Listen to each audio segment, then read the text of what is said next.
Hello बच्चों, आज मैं आपको पुष्प के भागों के बारे में बताने जा रही हूँ। पुष्प आप सबों ने देखा होगा, है ना? रंग बिरंगे गुलाब के, कमल के, है ना?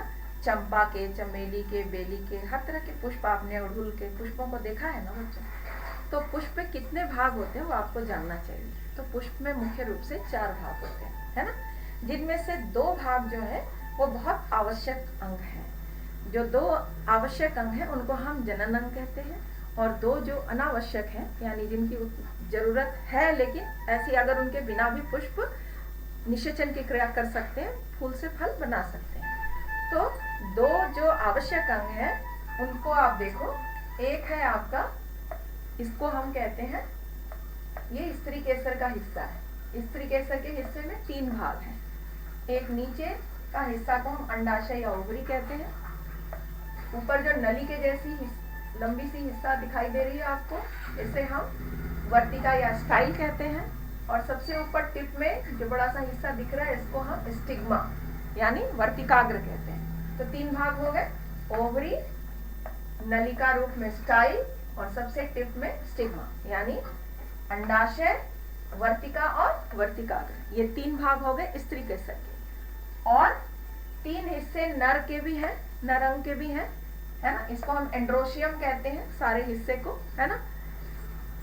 नर अंग या एंड्रोसियम है ना? और इसे हम पुंकेसर से भी जानते हैं। एक हिस्से को हम स्टेमन कहते हैं। तो स्टेमन का जो हिस्सा है इसके भी 3 भाग हैं। ऊपर का जो हिस्सा देख रहे हो इसमें छोटे छोटे पीले रंग के डस्ट होते हैं जिसे हम परागकोश है। परागकोश से आपको पॉलन ट्यूब से, पराग नली से पराग कण निकलते हैं। इसमें से क्या निकलेंगे? परागकोश से पराग कण निकलेंगे जो पीले रंग के होते हैं, है ना?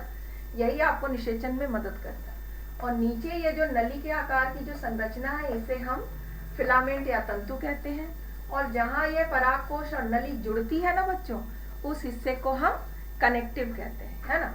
ये दोनों को जोड़ने वाले हिस्से को यहाँ पर कनेक्टिव है। तो ऊपर आपका परागकोश हुआ, नीचे आपका फिलामेंट हुआ और ये कनेक्टिव हुआ। तो नर अंग के भी 3 भाग हो गए और मादा अंग के भी 3 भाग हो गए। स्त्री केसर के भी 3 भाग, एक अंडाशय, दूसरा स्टाइल यानी वर्तिका और तीसरा स्टिग्मा।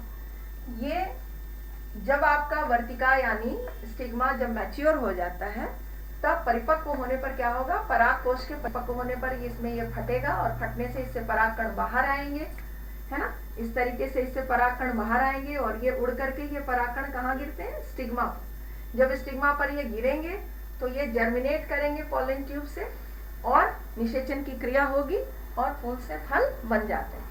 फल बनने पर आपको इस तरीके से नीचे में क्या दिखाई देंगे? बीजांडे यानी ओव्यूल दिखाई देंगे, है ना?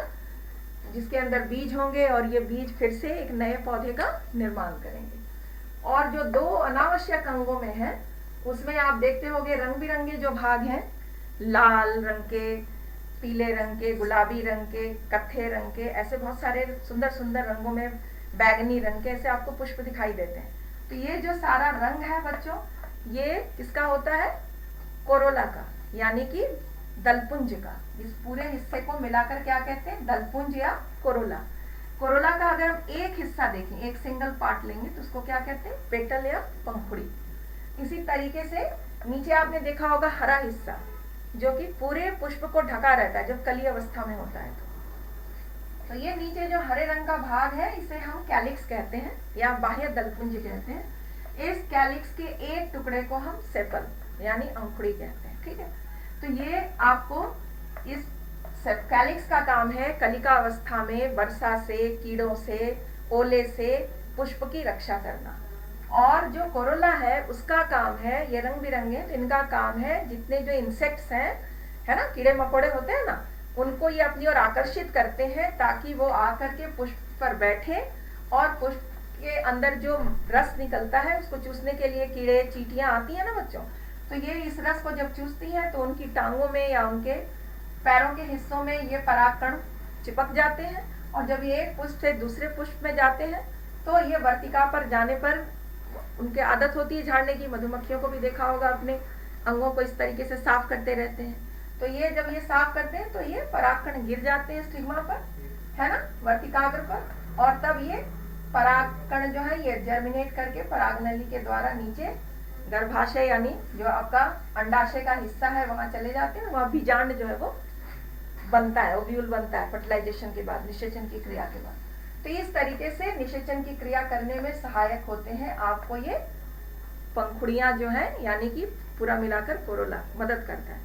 लेकिन कई एक पुष्प होते हैं जो रंगीन नहीं होते, सफेद रंग के होते हैं, जैसा आपने देखा होगा चमेली के पुष्प को, बेली के पुष्प को, है ना, जूही के पुष्प को, रजनीगंधा के पुष्प को, ये सभी सफेद रंग के होते हैं। तो सफेद रंगों में जब अट्रैक्शन नहीं है तो इनमें परागन की क्रिया कैसे होगी, निषेचन कैसे होगा? तो इनमें आपने देखा होगा बहुत अच्छा सुगंध होता है ना, स्मेल होता है, खुशबू आती है ना। तो इस खुशबू से खींचे हुए इंसेक्ट्स आ जाते हैं और वो आकर के उन पुष्पों पर बैठते हैं, और जब वो वहां बैठते हैं तो वहां उनके पैरों में, उनकी लेग्स में जो है वो परागकण लग जाते हैं, और फिर एक पुष्प से दूसरे पुष्प जाने पर निषेचन की क्रिया हो जाती है। तो कुछ में रंगीन पुष्पों की सहायता से, कुछ में आपको सुगंधों की सहायता से, है ना, और कुछ में परागन की क्रिया जो है हवा के माध्यम से हो जाती है, जैसे मकई वगैरह में देखा होगा हवा से उड़ करके हो जाता है परागन। कुछ में आपने देखा होगा जल से भी होता है ना।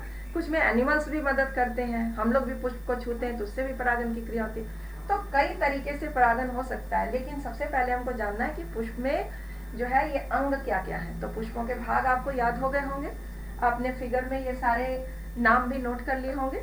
तो ये पुष्प के मुख्य रूप से 4 भाग हुए, मैं रिपीट करती हूँ, आप उन्हें फिर से दोहरा लो। पुष्प में कितने भाग हुए बच्चों, कितने भाग हुए? 4, है ना। 2 भाग जो है वो आवश्यक है, कौन कौन 2? एक आपका स्त्री केसर और दूसरा पुंकेसर, है ना। स्त्री केसर में क्या है, वो मादा अंग है, और पुंकेसर क्या है, नर अंग है ना। तो ये दोनों जनन अंग हैं जिनकी सहायता से निषेचन की क्रिया होती है। और जो 2 बाकी अनावश्यक अंगों में 2 जो है वो है आपका कैलिक्स और कोरोला, यानी बाह्य दलपुंज और दलपुंज। तो इनकी सहायता से ये पुष्प जो है करता है। और ये सारे पुष्प के जितने अंग हैं वो एक जगह बैठे होते हैं ना, आसन कहते हैं इसको, पुष्पों का आसन, जहाँ ये पुष्प के सारे अंग लगते हैं। तो इस पुष्पासन को हम पेडिसिल कहते हैं, है ना। तो इस तरीके से पुष्प के बारे में आप समझ गए होंगे। अब आप इसका पिक्चर बनाकर, फोटो बनाकर, नाम लिखकर ग्रुप में डालिए और मुझे बताइए कि आप कहाँ क्या समझे, है ना। तो पुष्प के चारों अंगों के नाम लिखिए, सबके फिगर्स बनाइए, और किसके क्या काम है वो भी लिख करके भेजिए। चलिए बच्चों, ठीक है, बाय।